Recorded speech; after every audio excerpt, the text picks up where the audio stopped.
Hello, and welcome to another episode of the FemiNinja Project. And thank you so much for tuning in. I really appreciate it. I have a fabulous guest with us today. She is an amazing woman. She has an incredible, powerful story. And I am very happy, honored, and pleased to call her my friend. Her name is Shawne Arceneaux. She is a registered nurse and board certified nurse coach and holistic life coach. Her purpose is to empower her clients in their pursuit of a happy and healthy life. Shawne gives her clients a compassionate space through which they can heal by accessing their own inner power. I just absolutely love that. Shawne has her own powerful story of healing, which she's going to share with us, along with valuable information and useful tips how each of us can live an aligned, happy, and healthy life. Shawne, thank you so much for being here and welcome to the show. Thank you so much for having me, Cheryl. I'm so excited to be here. Oh my goodness, I've been looking forward to this all day. Actually, I've been looking forward to it all week. And as I was just getting ready to record, I told you before we started recording, this heinous noise was coming from around, surrounding my house. And yeah, one of my neighbors had a tree taken down and they were grinding the branches, but it does seem to have stopped now. Perfect timing. Thank you. I know life is just wonderful. It's life as a podcaster, which you know, because Yes. you have your own podcast. And I did forget to mention that in the introduction, but we're going to give you a chance to talk about that later in the show. But what I really want you to do is to share with the audience your story, because I love the fact that you were in traditional medicine, were doing the traditional medical care as a registered nurse. And as a respiratory therapist and a physical therapist, I understand what nurses go through and the pressure that they're under, and especially how you kind of just walked away from the profession to do your own thing. Yeah, absolutely. And thank you for that wonderful introduction. I'm very honored. You have such kind words. And I guess so my story kind of started with I became a nurse about 7 years ago, and Mm. I absolutely loved helping people. Mm. I actually really avoided becoming a nurse for a really long time because my mom was a nurse, all of my aunts are nurses, so we have a lot of nurses in our family.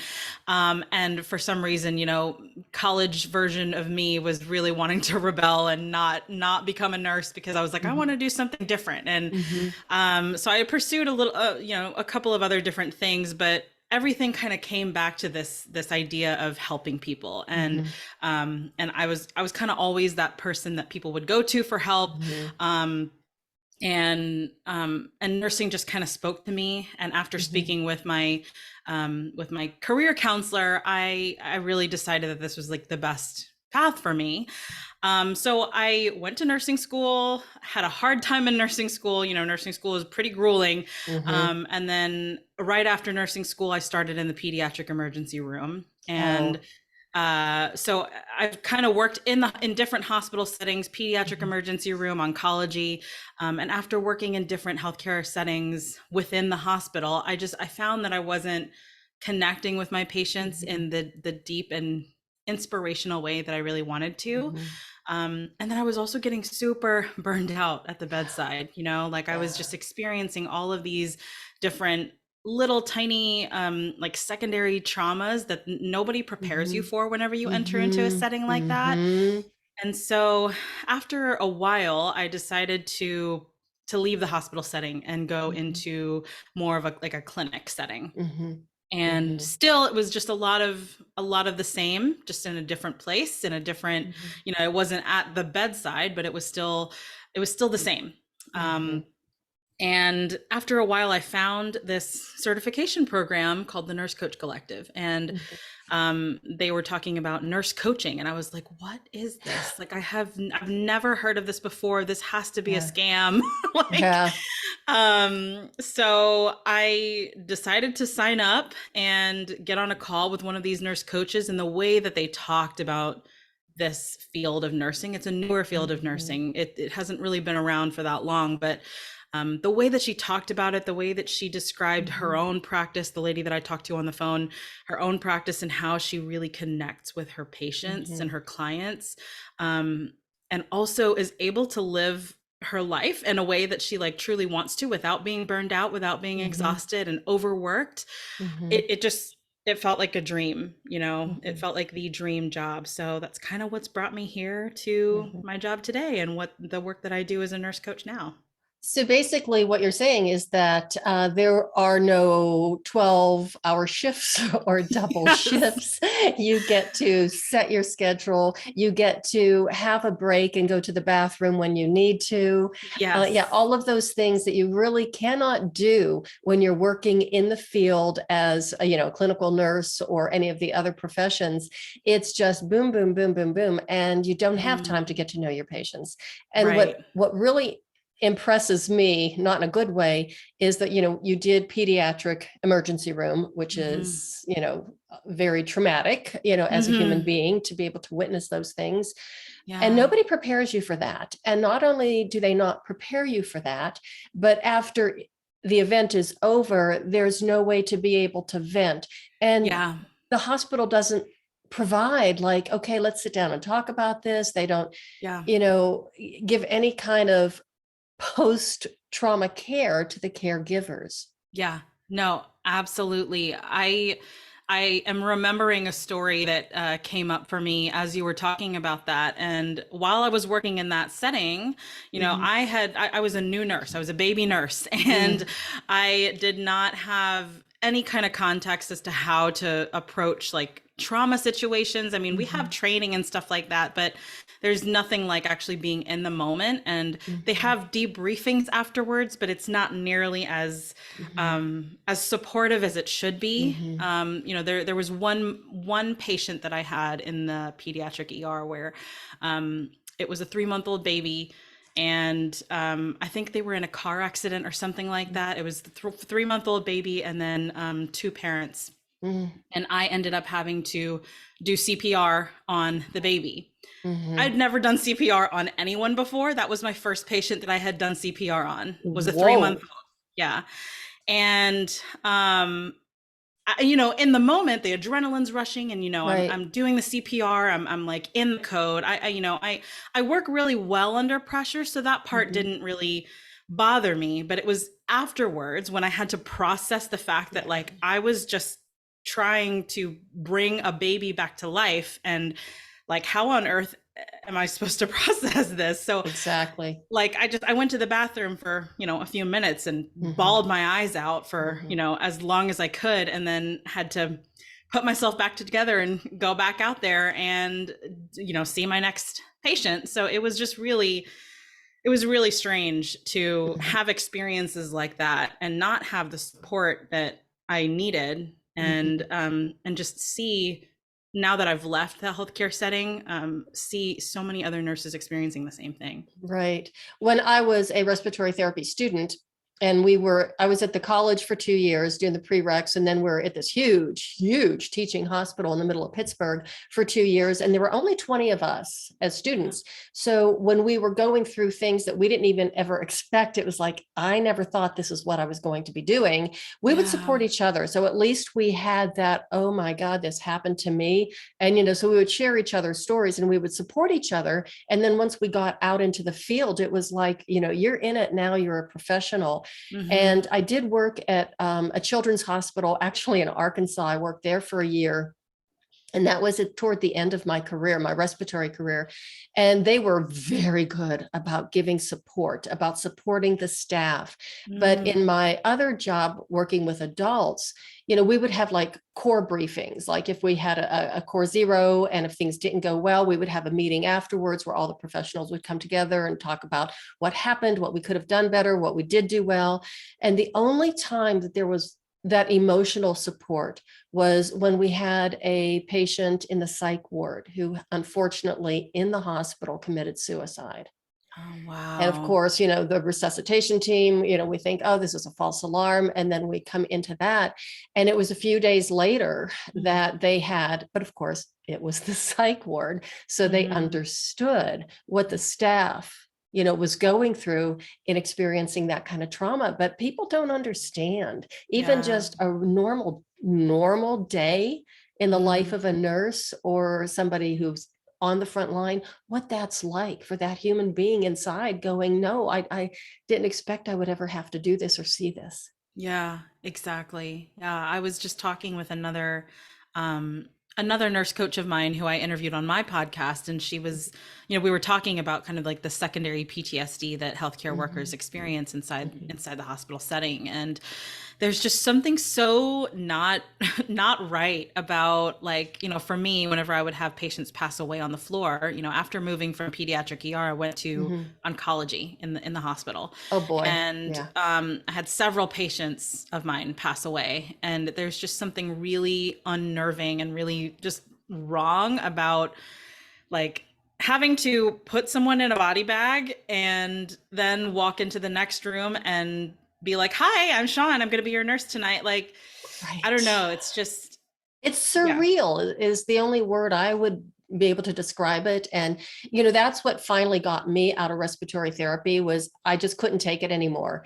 And I got to the point where I wasn't able to function in an emergency as smoothly Mhm. and seamlessly as I did before. But even at this late date, I mean, it's been so many years, but I can still remember a lot of patients that I worked with. I remember their names. I remember Mhm. their families. I still can remember it just as clearly as it happened last week. Yeah.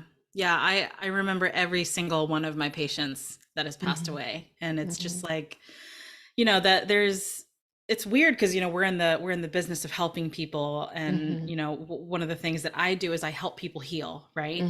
mhm, And I couldn't I couldn't come from a place of, like, compassion and highest level of service whenever I had healing to do myself. And if I mhm. was stuck in that, hospital setting, in that healthcare system that we all know is just so broken right now, there was no way that I was going to be able to help people heal at the level that I had the potential to. So that's why I left.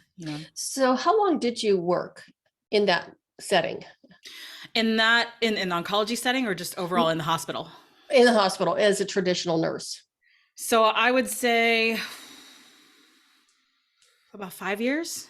Oh, wow. Mhm. So you did last a fairly long time, Yeah, yeah. considering.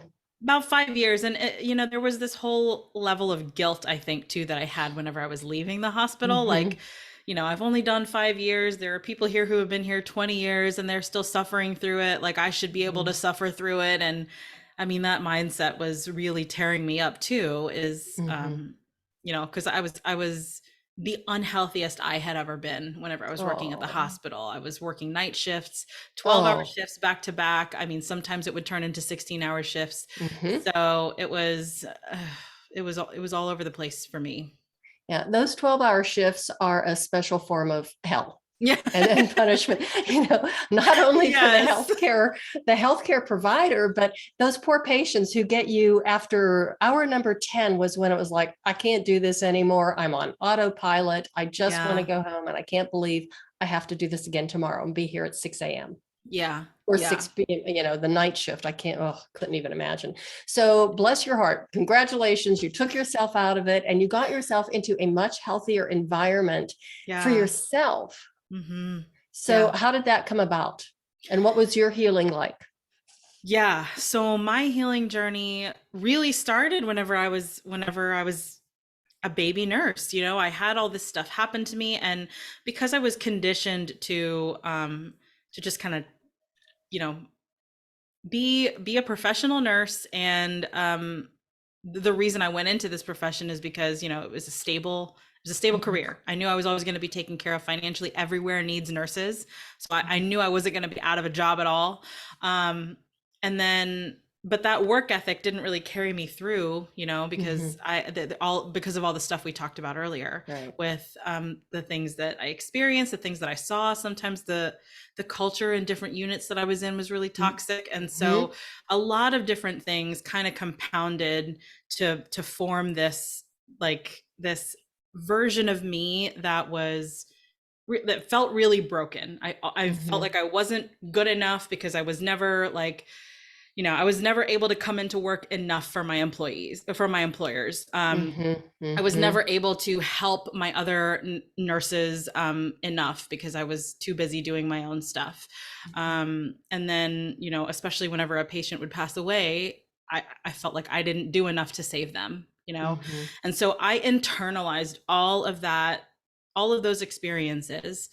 And it just led me to like writing this narrative about myself that like I'm not enough. And it led to a lot of anxiety, depression, and you know, dealing with secondary PTSD. I was super overweight. Like I was just not taking care of myself. I was pre-diabetic, well, on the verge of being pre-diabetic. Wow.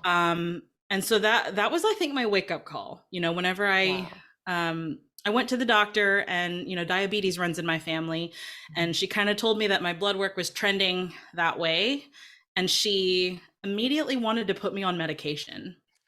And so, you know, me like just wanting it to get fixed. I took the medication. I was on metformin for a while, but it made me feel like, I don't know if I can curse on this podcast. It made me feel like shit. That's like, not as bad as what some people have said. So yeah. we're fine with that. Right. Like, but it just made me feel like shit. And like my stomach was just like, I was having really bad GI issues on this medication. I was feeling so tired. Like, I don't know. So eventually I went to my doctor and I was like, look, I do not think I can keep taking this. Like, I can't keep taking this. I will make the lifestyle changes I need to hopefully like not, you know, to hopefully reverse my blood work and not get to the point where I'm pre-diabetic. So I ended up doing that, you know, because that was, again, that was my wake up call. And I've seen, you know, the things, you know, my mom has diabetes and she's also got some other comorbidities.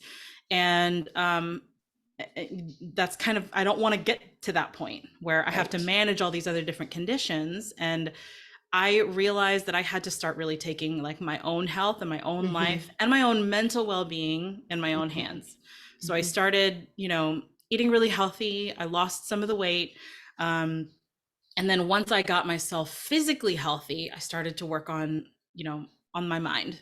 And that's when I started going to therapy, and I really plugged myself into communities of people that were kind of at the same level of transformation that I wanted to be at.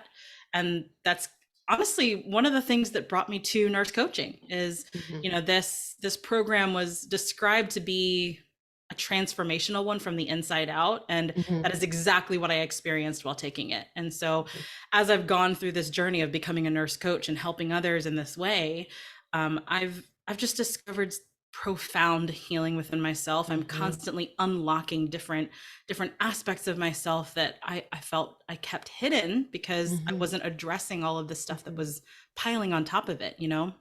Well, you had to keep it hidden to be able to function in that environment. I mean, you know, so, and I'm wondering, so when you started the coaching program or just going through the program, was that when that took your healing? Did it take your healing to another level? Because you had already started before you entered the program, but you were taking charge of your life, you know, your physical health and then your mental health, seeing a therapist. And so you already were kind of getting on the right track as you entered that program. Yeah. Yeah. So did that accelerate your healing process?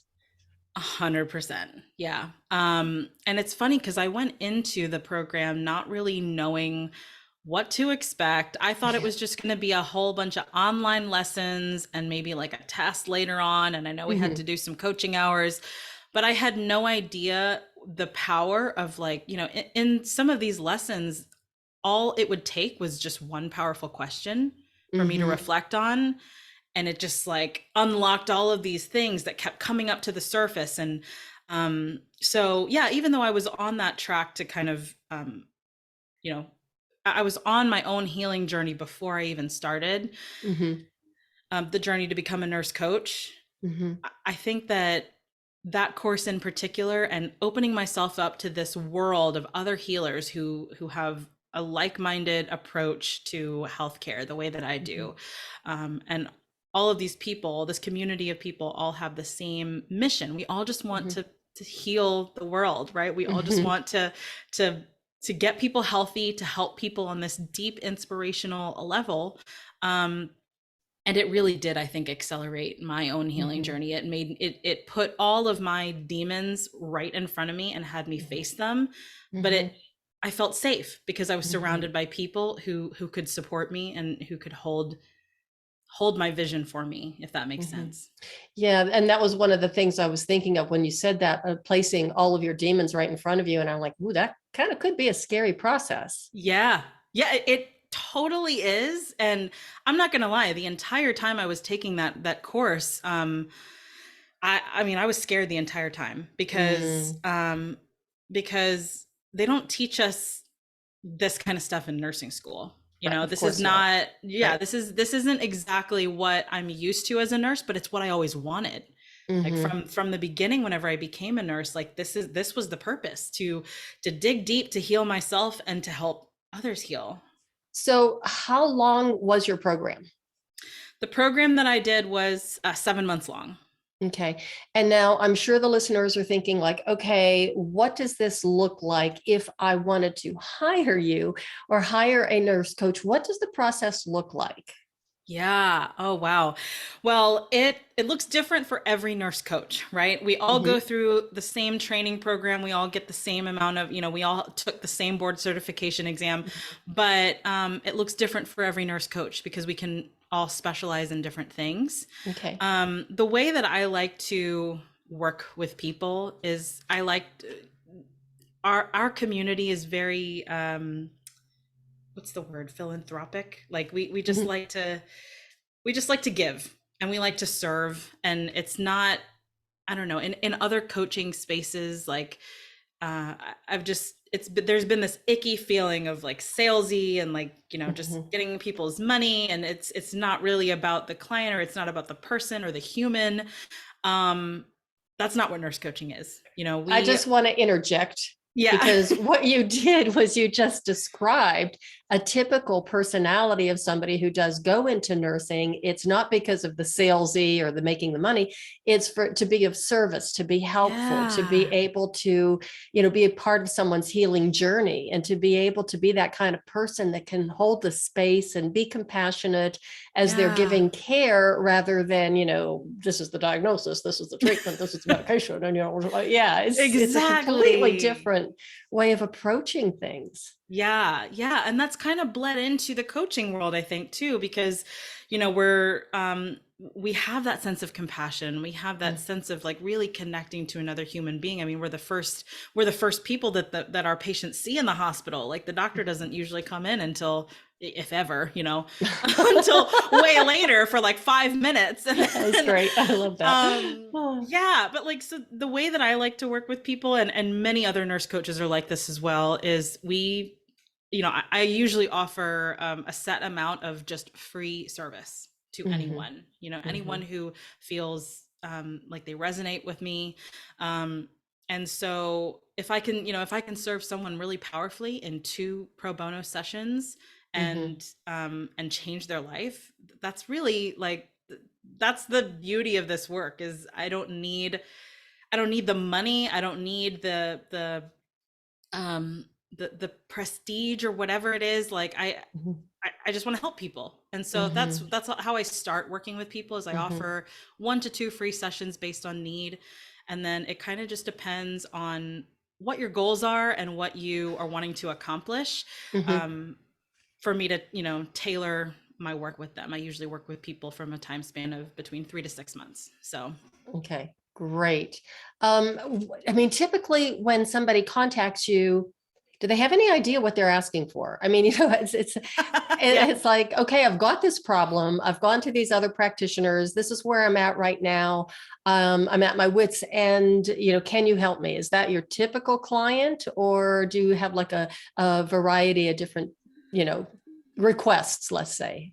Yeah, yeah. So I have people who do reach out to me and have something specific that they want to work on, Hmm. but most of the time these people are not entirely sure what to expect. I have a Hmm. little survey that I give all of the clients that sign up for one of the free sessions with me. Mhm. And Mhm. in this, a lot of times, there's a question in the survey, like, what are you most hoping to discover? What are you most hoping to take away from our session today?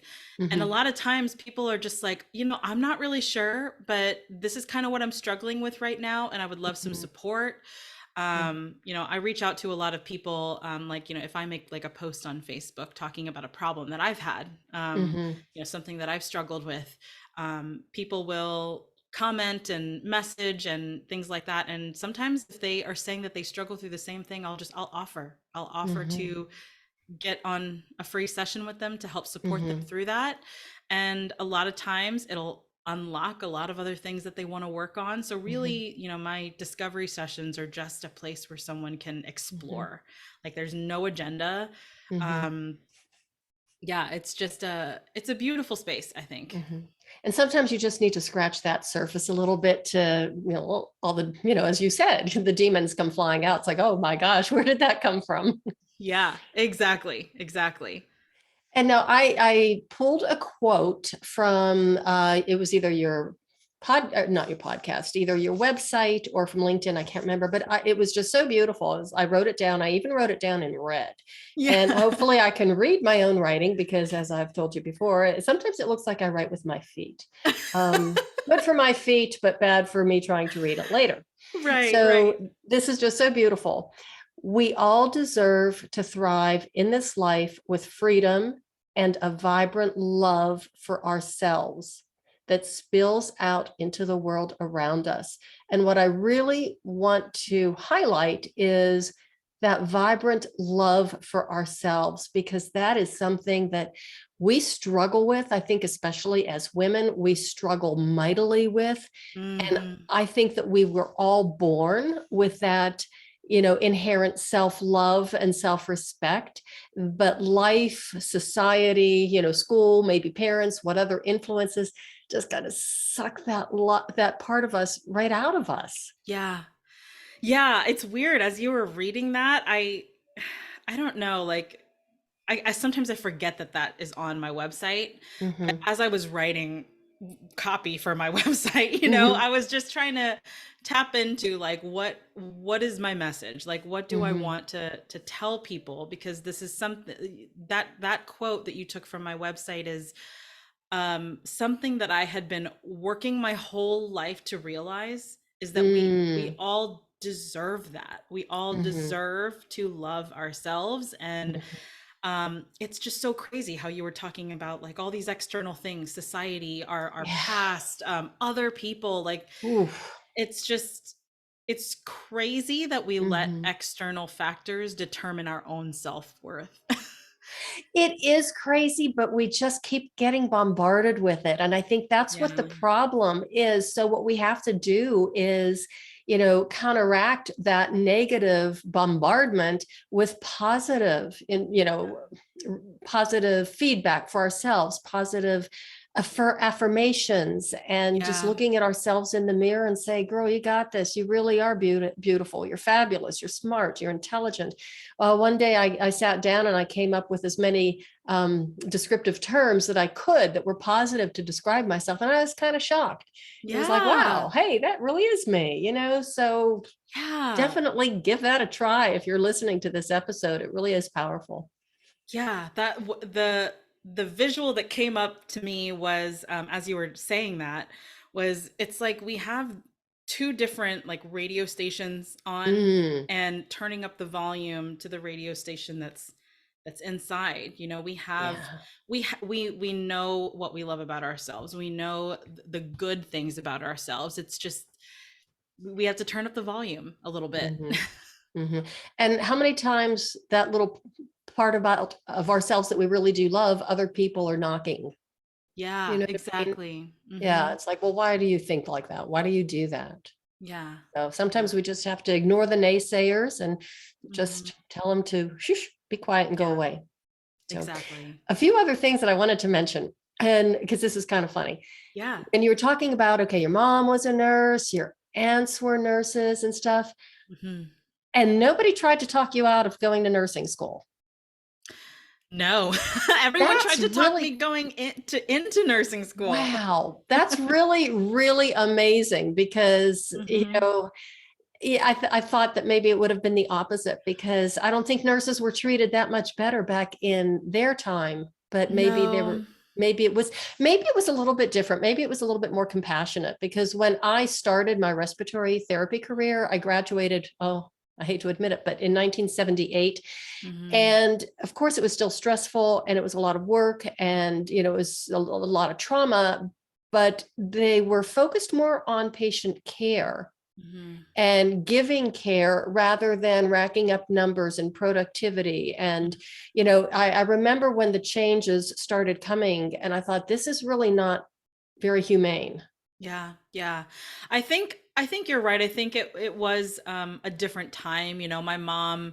My mom is an amazing nurse. She Mm-hmm. is so compassionate, and it's so funny to to see her in her element, because I used to Mm-hmm. sometimes I used to go to work with her, and Mm-hmm. because she worked in a dialysis clinic, Mm, and just to see the way that she was with her patients, she has their best interest at heart, even if it means being hard on them.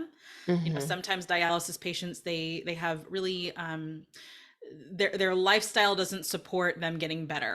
And Right. so, my mom was really, sometimes she was hard on her patients, but Mm-hmm. she came from a place of love. And I Mm-hmm. think that it was a different time back then. And she started as a nurse really early on, before all these different changes started happening. But I also Mm-hmm. think that it's kind of a cultural thing. Mm-hmm. She came, so my family's from the Philippines, and Mm-hmm. there are many Filipino women, especially, who become nurses, who come to Mm-hmm. America and become nurses. And I Mm-hmm. think that's just, because it's such a stable job, and because the Philippines, their culture, they're all about helping people. They have Mm-hmm. really strong family values, and I think that has kind of carried over into my own family. That's Mm-hmm. why many of my family members are nurses.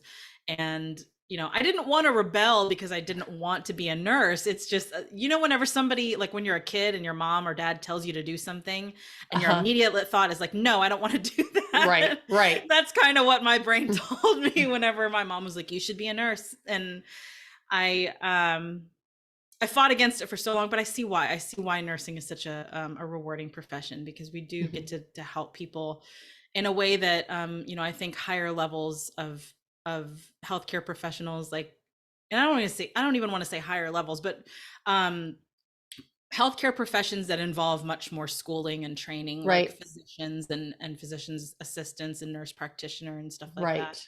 Right. um Well, I you're think, definitely you're the first line. I mean, you're always there and you know the patients better than anybody else because you're yeah, spending the time with them. yeah. Hmm.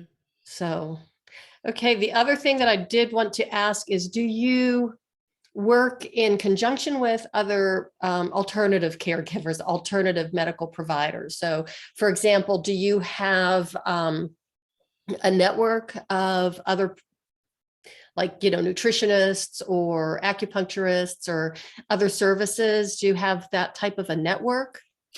Yes. So I mean, we don't all work within the same, practice, but I Right. do, just with the nature of my work and how, a big part of my job is connecting with people. Mm-hmm. I don't just connect with potential clients. I love connecting with other holistic healers and Mm-hmm. healthcare professionals. I mean, that's how we met. Mm-hmm. And so if I'm working with a client, and it's really helpful to have that network of people, because if I'm working with a client who I think would really benefit from massage therapy, or Mm-hmm. from working specifically with like a therapist, Mm-hmm. or a naturopathic doctor, or something Mm-hmm. like that. I'm fortunate enough to have made some connections in my local area, and Mm-hmm. outside of my local area, because the nurse coaching community is very diverse, and we're from Mm-hmm. all over the place. So um, And you work yeah. online, so that just opens up the whole world. Yeah, yeah. Yeah, so I think I'm really fortunate enough to be connected to a network of really great practitioners and Mm-hmm. healthcare providers and alternative medicine types Mm-hmm. of healers, Mm-hmm. so that because I think when we're all working together, when we're all, Yep. pitching in and providing our expertise and referring to each other, it's really in highest service to our patients, to our Mhm. clients, to the people that we're meant to help. Absolutely. And then there's one last thing I want to touch on before we just go into your podcast. So you could talk about your podcast. Yeah. But when you were talking about your own experience and getting like borderline, pre-diabetic and taking the medication, and it made you how it made you feel.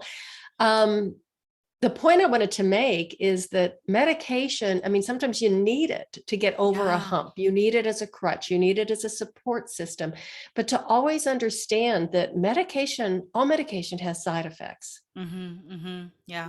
I even think twice if I'm going to take an Advil, Oh yeah, and same. that sounds extreme. Yeah. But it's true. I mean, and I think that we live in a world where we do want, fast, quick fix. Let's, do it now.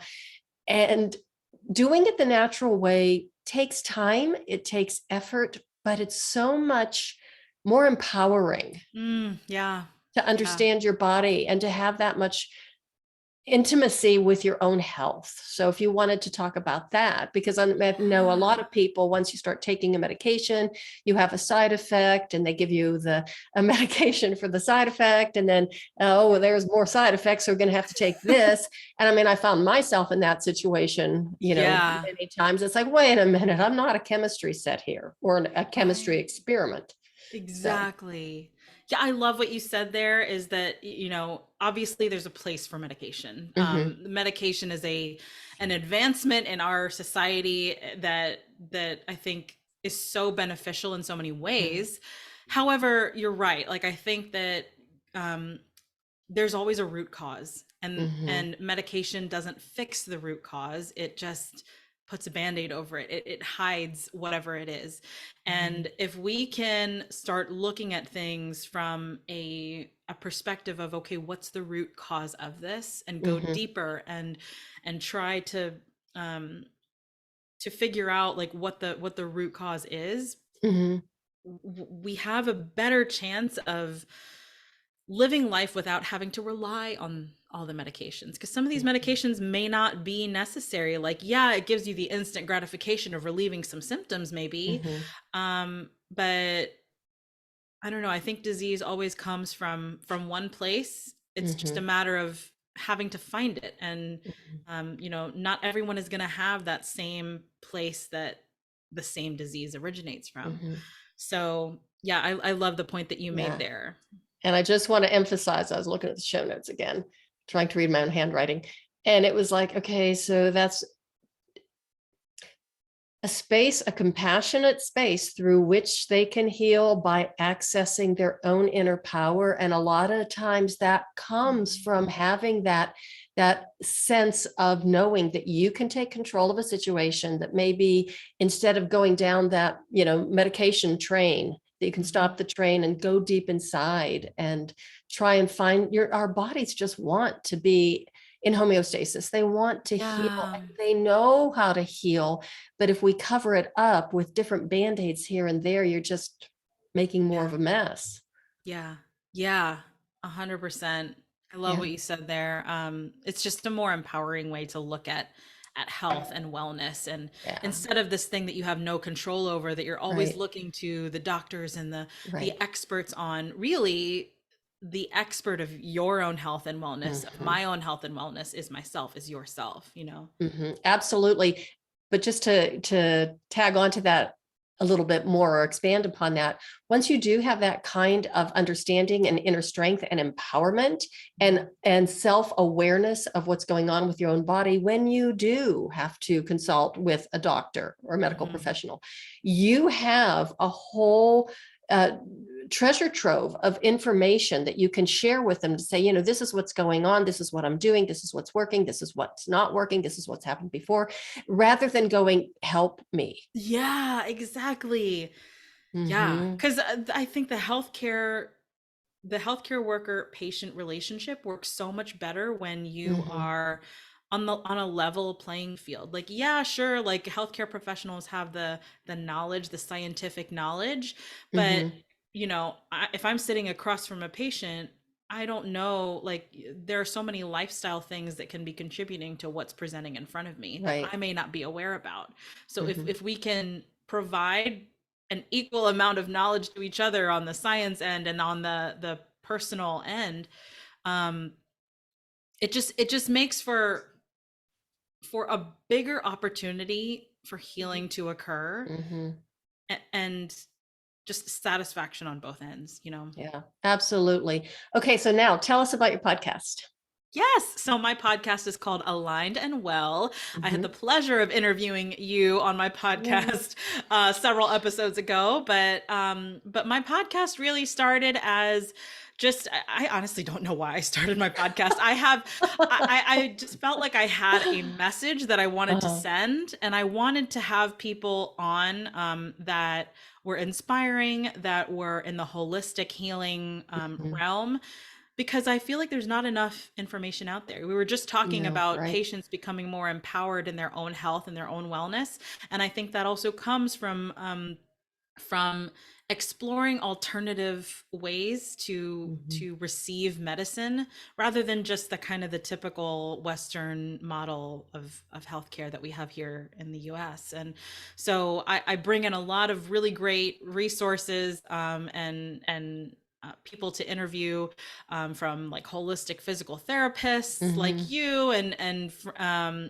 different mental health counselors. Mhm. And I've also interviewed some other nurse coaches as well Mhm. that I've been able to connect with, that specialize in different things. So it's been a really great ride having this Mhm. podcast and just having it turn into what it's turned into. Just I think it's been a beacon of hope for my listeners Mhm. to hear these people's stories, and to know that there are other ways to heal Mhm. than what society is telling us there is, or what the media is telling us there is. There's so much more Mhm. out there. Exactly. Exactly. And so thank you for doing that, because I think that we need to be able to, give people their power just by giving them hope is what you're doing, Yeah. and through that, you can have people contact you, for either just, for the coaching, or even just, hey, what about this? And Yeah. so let's direct people to your website, because you've got a fabulous website. Yeah. Thank you so much. Yeah, a lot of information there. So go ahead and tell us about your website. Of course, all of the links are going to be included in the show notes, but I want you to tell people how they can find you, how they can connect with you, anything that you want to say. This is your time. Yeah, absolutely. So my website is www.alignwellco.com. And you can find me on Facebook, Instagram, LinkedIn. My handle for all three of those is at Nurse Coach Shawne. It's Shawne, Mhm. Shawne. I'm also on TikTok with the same name. TikTok is where I have all of my fun and like I get to be kind of silly and goofy there. Mhm. But yeah, I offer 10 spots a month for free coaching to any healers out there who are looking to just find more fulfillment in their work, and Mhm. to create a life and a practice and a career that's aligned with their hearts. So yeah, come, absolutely reach out to me. I'd love to support you. And I also have a free community on Facebook called Heart Aligned Humans that you can join, where we all Oh, support each other. nice. Yeah. Love that name. So you do work with, you do coach other professionals into coaching, or regarding coaching, as well as coaching patients too. Yes. Wow, that's awesome. Yeah. Okay, Sean, do you have any final pearls of wisdom that you would like to drop on the audience before we sign off? Final pearls of wisdom. We talked about so many amazing things here. And I Yes, think that we did. my biggest insight from our conversation today is just that um the word empowerment is just like flashing up in lights in front of me right now as I talk, because um this whole interview we've just been talking about finding a way to heal yourself. Mhm. Um and I think my biggest tip for you, for anyone listening who wants to start that inner healing journey, is to utilize the support that you have. You know, everyone is resourced, even though sometimes the healing journey can feel lonely. There are people out there who have struggled through whatever it is that you're struggling with. And so utilize your resources, you know, find people, find your people that that can support you and that know what you're going through. And even if they don't know exactly your situation, um, there's a whole community of compassionate people out there that exist, and that, you know, we all want to help each other. So if it's not me, if it's someone. Yes. Excellent advice. There is always somebody who can help you through this healing journey and the path. Shawne, thank you so much for being here. This has been amazing. You are just so wonderful to talk to. I love hearing your story, especially somebody else who kind of jumped ship from the traditional medical model and doing your own thing and making such a success out of it. But more than success, you're giving people hope and you're helping them heal themselves. And again, that is, as you love that word, it is so empowering. Yes. Thank you so much for having me, Cheryl. I really enjoyed being here. Oh, I've loved it. Thank you again. And everybody, thank you so much for listening. And I'm going to wrap this up just by saying this one more time because I love it so much. I just want to say it one more time for you to remember that we all deserve to thrive in this life with freedom and a vibrant love for ourselves that spills out into the world around us. So please keep that in mind. And I think that not only will the world be a better place, but I think you might be a happier and healthier person. And that is the way of the FemiNinja. Thanks for listening.